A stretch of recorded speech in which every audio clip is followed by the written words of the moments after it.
Coucou tout le monde, j'espère que vous allez bien. Aujourd'hui on se retrouve dans une nouvelle vidéo et aujourd'hui c'est une face caméra. Alors on vous laisse avec le générique et la suite de cette vidéo.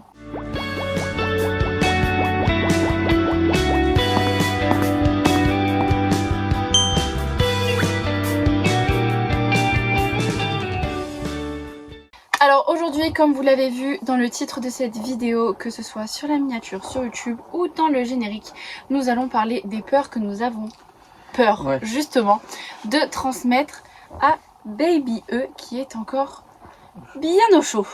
Alors en première peur, j'ai la peur de transmettre mon diabète. Parce que je suis diabétique, il n'est pas... De type 1 de type 1. Il n'est pas génétique.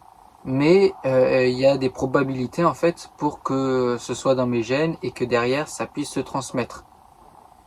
Et en étant diabétique, je veux pas que mon fils puisse vivre ce que je vis.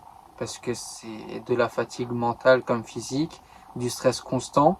Déjà pour moi c'est difficile, j'ai du mal des fois à tout gérer seul et heureusement que Valou est là pour m'aider.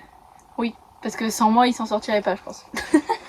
Et j'ai peur de transmettre ça parce que c'est fatigant, même si on dirait pas, quand on croise des diabétiques dans la rue, des fois on s'en rend pas forcément compte déjà qu'ils sont diabétiques, mais on s'en rend pas forcément compte aussi de la fatigue qu'il y a derrière. Et c'est quelque chose dont j'ai peur parce que je veux pas que mon fils vive ce que je vis. Alors pour ma part, l'une des plus grandes peurs que j'ai de transmettre à mon fils, ce serait mes schémas traumatiques. Étant donné que vous avez une vidéo sur ma chaîne qui dure bien plus d'1 heure je crois, où je parle justement de ma vie, de ce que j'ai vécu. Vous le savez sur cette chaîne si vous me suivez depuis longtemps, mais j'ai vécu une phobie scolaire, j'ai eu des troubles du comportement alimentaire, j'ai eu une dépression. Voilà, j'ai eu quand même pas mal de petits malheurs dans ma vie qui m'ont conduit là où j'en suis aujourd'hui. Ça m'a fait devenir quelqu'un de très forte, etc. Il n'y a pas de souci. Mais dans l'idéal, j'aimerais ne pas transmettre à mon fils mes peurs et mes traumatismes, surtout par rapport à mes viols, etc. C'est quelque chose que j'ai pas envie de lui faire peur avec ça, mais je sais que c'est quelque chose où je vais être extrêmement vigilante. Il y a aussi le schéma familial que j'ai rencontré avec ma génitrice et sa famille, qui s'est répété sur pas mal de générations, que j'espère couper aujourd'hui. Je pense réussir à couper aujourd'hui. J'ai fait énormément de travail psy dessus pour justement éviter de recommencer le schéma générationnel. Mais c'est quelque chose qui me fait quand même très peur et c'est quelque chose que je vais travailler tout au long de ma vie de maman. Maintenant, une autre peur que j'ai, une autre maladie que j'ai, c'est une intolérance au lactose. C'est pas une simple intolérance au lactose où ça fait des petits maux de ventre et ça passe. C'est vraiment une très grosse intolérance au lactose où je peux rien consommer. Qu'il y ait des traces ou que ce soit complètement à base de lait. Donc tout ce qui est tous les laitages, que ce soit le lait basique ou même cuisiné, donc froid, chaud, les fromages, tout ça je peux plus. Je suis obligé de scruter tout l'arrière des emballages pour justement vérifier qu'il n'y ait pas de lait à l'intérieur, que je puisse le manger, parce que il y a plein d'aliments où on s'en rend pas forcément compte, mais où il y a du lait ou des protéines de lait ou de la poudre de lait à l'intérieur. Et du coup, les courses, au lieu de nous prendre 15 minutes, ça peut prendre 30 à 40 minutes juste parce que faut que je vérifie tout plein de produits transformés. Voilà pourquoi aussi on essaye de faire aussi un maximum maison, parce que déjà c'est meilleur pour la santé, on sait ce qu'on mange, mais des fois quand on n'a pas forcément le temps, c'est un peu plus compliqué. Et du coup si bébé a ça, ça risque d'être très embêtant parce que déjà... Moi je pourrais pas allaiter parce qu'il y a du lactose dans le lait maternel. Ouais. Donc ça risque d'être compliqué étant donné que c'est l'un de nos plus gros projets sur la parentalité et que c'est quelque chose moi qui me tient énormément à cœur. Déjà parce que c'est quelque chose de naturel, quelque chose de physiologique et quelque chose d'économique et écologique. Donc dans l'idéal, l'allaitement ce serait le mieux et le plus favorable pour notre enfant comme pour moi. Mais si, admettons, il est intolérant au lactose, on va devoir passer à un lait artificiel qui ne contient pas de lactose. Et donc déjà que le lait artificiel c'est cher, déjà qu'il y a énormément de rappels, ça risque de compliquer la tâche. Surtout en sans lactose parce qu'il y en a certains où il y en a quand même dedans. Il y en a très peu, donc c'est quelque chose qui risque d'être un petit peu compliqué et on a quand même assez peur que monsieur lui ait transmis son intolérance au lactose. C'est ça. Même si je pense, et je crois que la sage-femme nous l'avait dit, qu'il y avait potentiellement des symptômes durant la grossesse dus à cette intolérance au lactose, parce que bébé étant relié à moi, s'il tolère pas le lactose que moi je mange, il y aurait potentiellement des réactions au niveau de lui, au niveau de mon ventre, etc. Pour l'instant, on n'a rien remarqué, mais tant qu'il n'est pas né, on ne peut pas réellement savoir. La prochaine peur qu'on a peur de transmettre, c'est celle de ne pas être assez présent.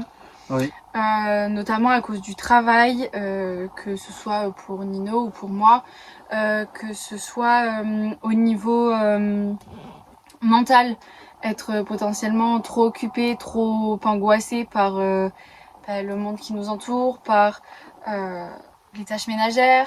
Enfin voilà, on a peur de pas être assez, qu'on soit trop dans nos têtes à cause de justement l'organisation ou justement à cause du travail. Moi pour l'instant je travaille depuis la maison, mais c'est quelque chose qui peut s'arrêter du jour au lendemain. On sait jamais, et c'est aussi quelque chose qui peut ne plus subvenir à nos besoins. Donc il serait fort probable qu'un jour je doive reprendre le travail pour un patron et que je me retrouve à devoir aller travailler, imaginons le matin, le soir ou toute la journée. Et là moi j'ai peur de pas être assez présente pour mes enfants parce que j'ai eu des parents qui travaillaient énormément, qui faisaient leur maximum pour être présents pour nous. Depuis toujours, mais voilà, mon père à l'heure actuelle il fait des horaires de bureau. Il commence à 7h30, 8h à peu près, il termine à 18h, enfin 17h30. Donc en fait le temps qu'il parte au travail, qu'il rentre à la maison, on le voyait pas beaucoup. On a eu de la chance que pendant un temps il fasse du télétravail et donc il était quand même globalement présent. Ma génitrice, elle travaillait dans la santé. Donc en fait elle avait des patients dont elle s'occupait à domicile. Et donc pareil, elle partait quand même, c'était souvent des longues journées. Ouais. Mon père fut un temps a été directeur d'un McDonald's. Donc en fait il travaillait tout le temps et c'est vrai qu'on le voyait très peu. Et c'est quelque chose qui m'a quand même un petit peu pesé dans mon enfance surtout. De pas assez voir mes parents et de pas assez profiter. Et c'est quelque chose que j'ai peur de lui transmettre, enfin de lui faire subir. Ces contraintes là. Et de me dire ah bah punaise, là je le dépose à l'école. En fait là faut que j'aille au bureau, faut que j'aille travailler. Le soir c'est soit lui soit moi qui allons le récupérer à l'école, mais on va peut-être devoir le mettre à la garderie. Le midi à la cantine, enfin voilà, c'est des choses que j'aimerais éviter. Réussir à passer du temps avec lui le matin avant de le déposer à l'école sans pression, sans me dire oh punaise là faut que j'aille au travail ici et là. Le midi qui rentre manger à la maison, et le soir après l'école réussir à me poser avec lui, à passer un moment avec lui et me consacrer qu'à lui parce que j'aurais travaillé que les temps où il était pas là. Et aussi c'est pas parce qu'on est forcément à la maison que des fois on pense forcément à l'enfant. Oui c'est ça. Parce que même la charge mentale est très présente. Et oui, il y a la charge mentale et aussi une fois qu'il sera là et qu'il sera plus grand, il va demander de l'attention et c'est pas forcément parce qu'on lui donne l'attention que il y a tout qui sera donné. Genre, je sais pas si je m'exprime assez bien.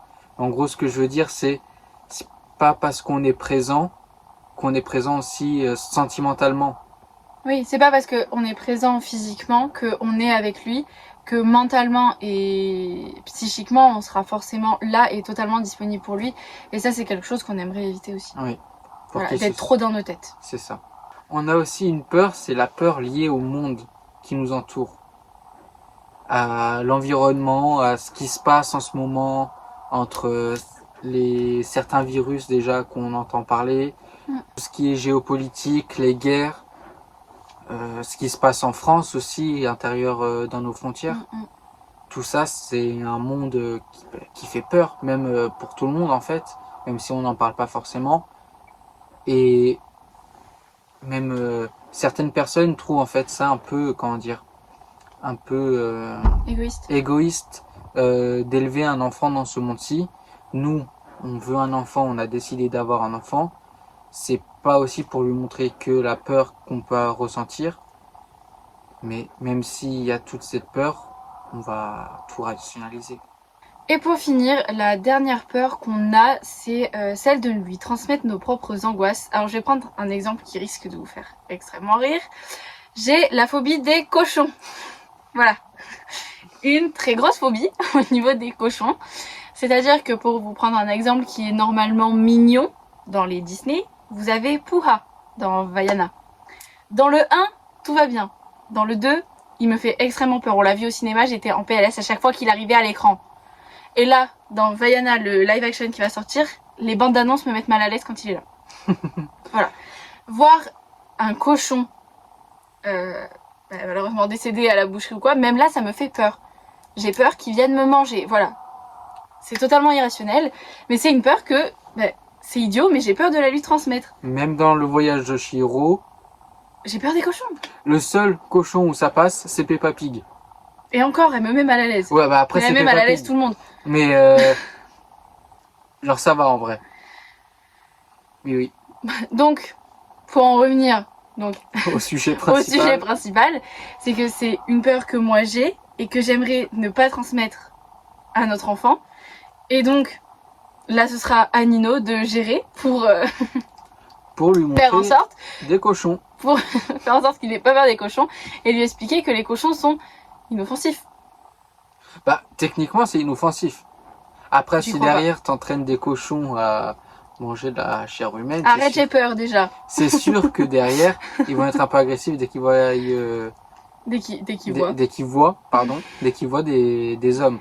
Donc tout ça pour dire, moi j'ai peur de lui transmettre ma peur des cochons, déjà voilà pour vous situer l'exemple, mais c'est surtout nos angoisses aussi par rapport au monde actuel, donc ça rejoint la peur juste avant, c'est que avec les problèmes politiques, les problèmes météorologiques, etc., c'est vrai qu'on est quand même globalement angoissés. Nous on a arrêté de regarder la télé et de regarder les médias parce que la plupart du temps c'est beaucoup plus anxiogène que le reste, donc on se tient informé des informations, mais sans regarder les médias parce que c'est quand même très anxiogène et beaucoup trop.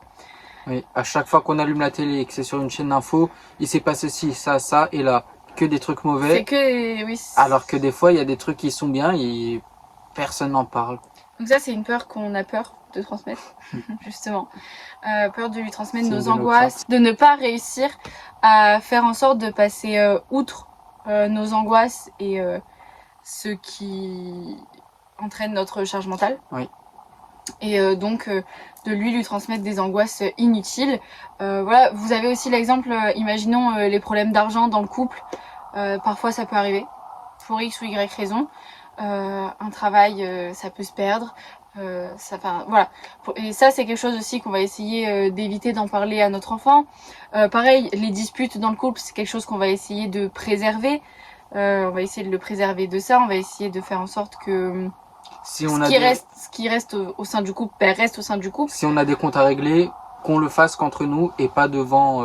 déjà, pas devant le petit. Faire ça devant les personnes, laver son linge en public, non merci. Déjà on comprend pas et on le fait pas. Alors mais devant les enfants. Devant les enfants, encore moins.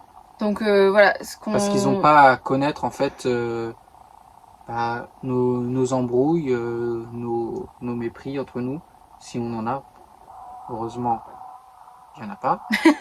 Mais si un jour on doit s'engueuler pour X ou Y raison, toujours essayer de faire en sorte que ce ne soit pas devant le petit et que le petit ne soit jamais mis au milieu. Voilà. Le couple, c'est différent de la parentalité et la vie de famille avec les enfants, c'est différent de la vie de couple, et donc essayer de préserver notre enfant le maximum des problèmes de couple, que ce soit interne ou externe. Donc tout ça pour dire que nous ne serons évidemment pas des parents parfaits, parce que la perfection n'existe pas, mais qu'on fera de notre mieux pour être le plus à l'écoute possible, le plus présent possible, et qu'on va essayer de respecter les règles qu'on aura posées, et surtout qu'on va essayer de respecter le cadre qu'on va se poser pour éviter de transmettre nos peurs à notre enfant. Avoir peur de mal faire, c'est aussi se rendre compte qu'on a conscience des potentielles erreurs qu'on peut faire. Et au final, c'est peut-être le plus important. Et c'est donc la fin de cette vidéo. Alors, on vous fait des bisous. On vous dit à dimanche prochain 10h pour une nouvelle vidéo. Et donc moi je vous dis Ciao ciao!